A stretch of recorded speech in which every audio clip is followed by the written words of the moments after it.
Alright, what's up guys? My name is Zach and today I am driving a 2001 Chevy Corvette. Up front is a 5.7 liter V8 and down below is a 6-speed manual transmission. This video is sponsored by CarMarshal.com. If you'd like to support the channel, click the link down in the description below. CarMarshal.com advertises for over 100,000 vehicles across the US.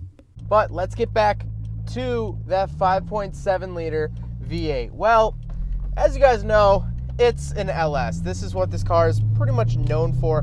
It's known for a lot of reasons, but definitely the LS is one of them. It's a big, throaty, loud, shouting V8, and I absolutely love it. I think it really makes this car. All right, 5.7 liter. We'll give it a little bit of third gear here.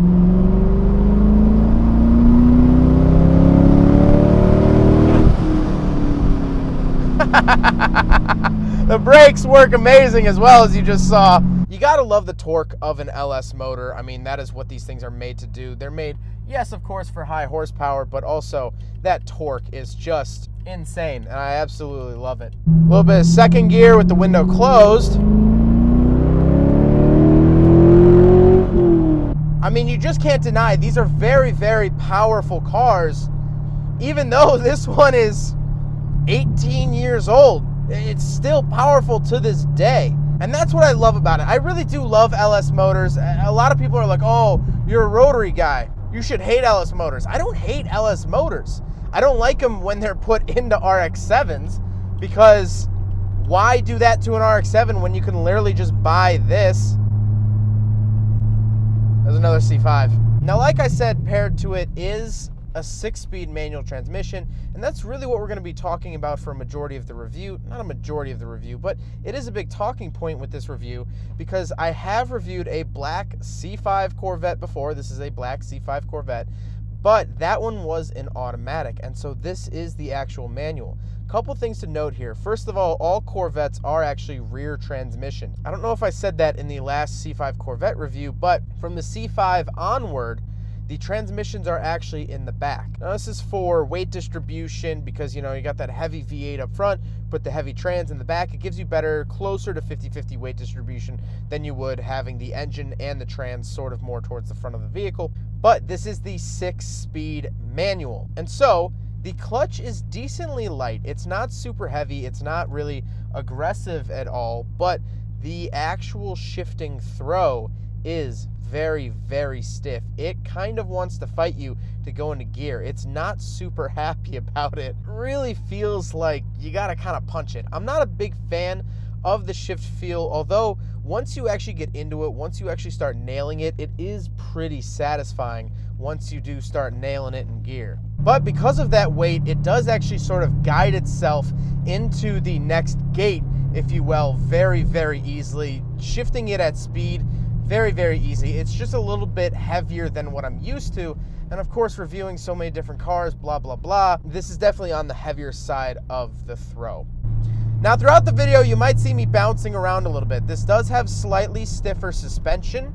It is on lowering bolts. So actually what you can do is you just have to buy these bolts to lower the C5. You don't have to do a whole kit. You don't have to do coilovers if you just want a little bit lower of a stance. Now, people can switch, and people do switch over to coilovers quite frequently, but for all intended purposes, you can actually get this lower stance that you see here just from lowering bolts. This isn't any other suspension modification besides that, but it does offer a little bit harsher of a ride. Last but not least, about the drivetrain, of course, it is a C5 Corvette. It is rear-wheel drive. So let's talk about the interior. Well, in front of me, I have the beautiful, I'm really coming around to these, the C5 gauges. They are absolutely awesome. On the left, I have coolant temperature and oil pressure. Then I have my tachometer, and on the right, I have the speedometer, my battery voltage, and my fuel. I think overall the gauges, they're a little bit dated now, obviously, but I think they work really well, and I have to say I'm really, really happy with them. But speaking of gauges, I do get sort of an extra gauge, if you will, that is a heads-up display. So in front of me, it is actually displaying my speed in digits, my tachometer, as well as my fuel. But I can add oil pressure, my coolant temperature, or back to my fuel in that heads-up display. I really, really like that because you can keep your eyes on the road and you just have to glance if you want to see your tachometer, if you want to see your speed or your fuel, or definitely temperature. If you're really going to give it the beans, if you're out there on track or whatever, you don't have to look too far to see your temperature and kind of see how you're doing, which is huge. Now, I do have buttons on the left and right of the gauges. On the left, that is my heads-up display options. That's where I can change what it shows me.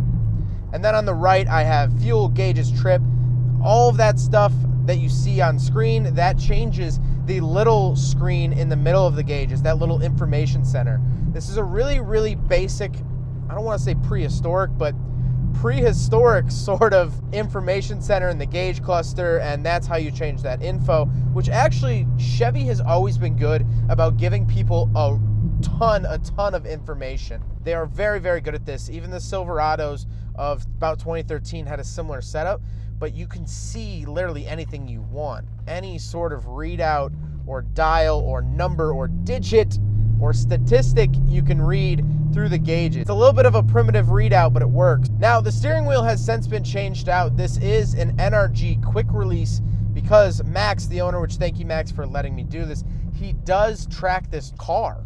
This Corvette actually has seen a lot of track days, and I'll show video here. I actually have video of it out on the track. I mean, this thing actually gets used and abused like it's supposed to be. On the door, I do have buttons for memory seats, power folding mirrors, door locks, and my windows. Now, the interesting thing that I pointed out in the last C5, and it's the same for this C5, is that these buttons, there's like a plastic overlay, and it's actual like electronic buttons rather than like a switch or a piece of plastic that you push. It's like this rubberized, plasticky sort of cover that is put over it. Now, in the center, I do get one giant vent. I get a very, very 90s radio. This actually shares a radio with the Camaro of the same era. Recently reviewed a 1999 Camaro. Same exact radio there.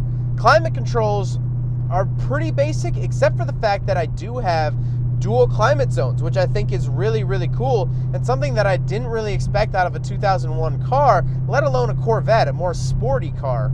Then I do have a little cubby hole with a 12-volt outlet / cigarette lighter and a little coin holder next to the shifter.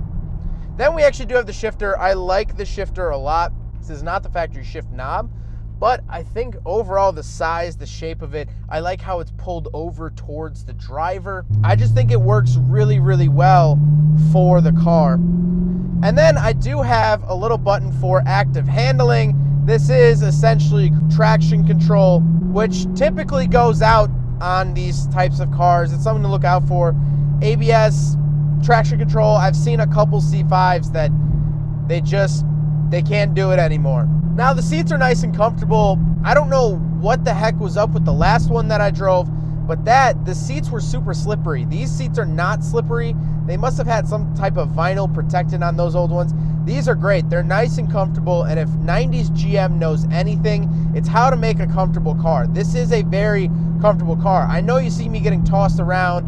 I know you're seeing a lot of jiggles, but that's just because of the suspension. From the factory, these are very comfortable cars.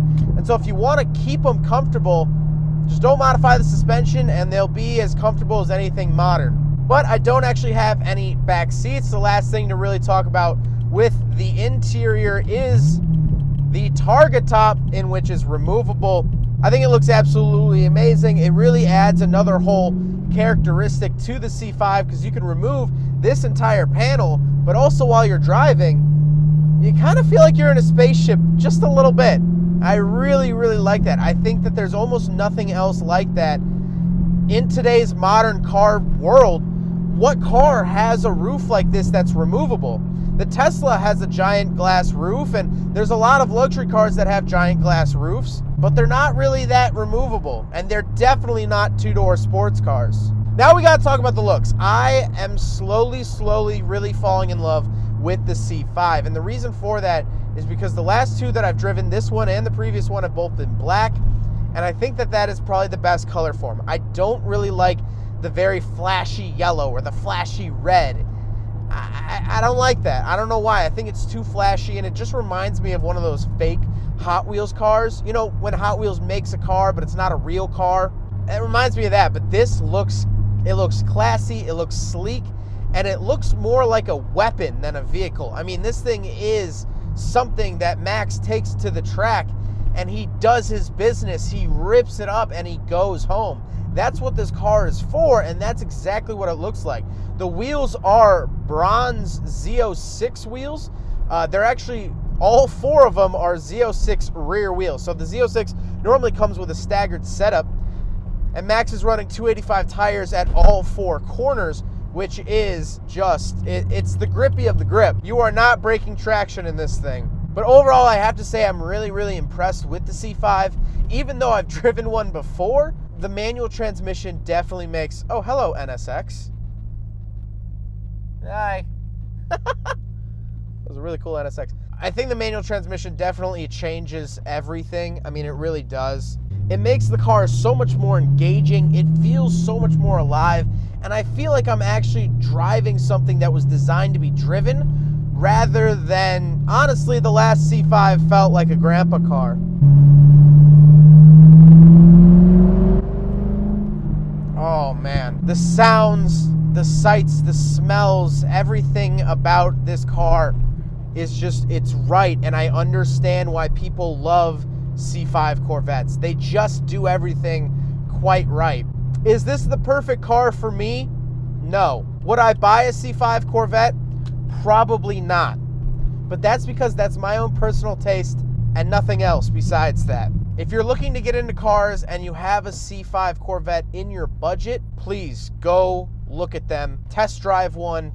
I think genuinely you will fall in love. I just have a different upbringing, and so while this isn't my cup of tea, doesn't mean that this tea shouldn't be sold. Well, I hope you guys enjoyed the video. Huge thank you to Max for letting me take out the C5 finally. We've been trying to organize this for quite some time, and I know how big of a deal this is for him, so I really, really appreciate it that you trusted me with your baby. I mean, this is his child, and I'm very fortunate enough to have Max let me take it out. But I hope you guys enjoyed the video.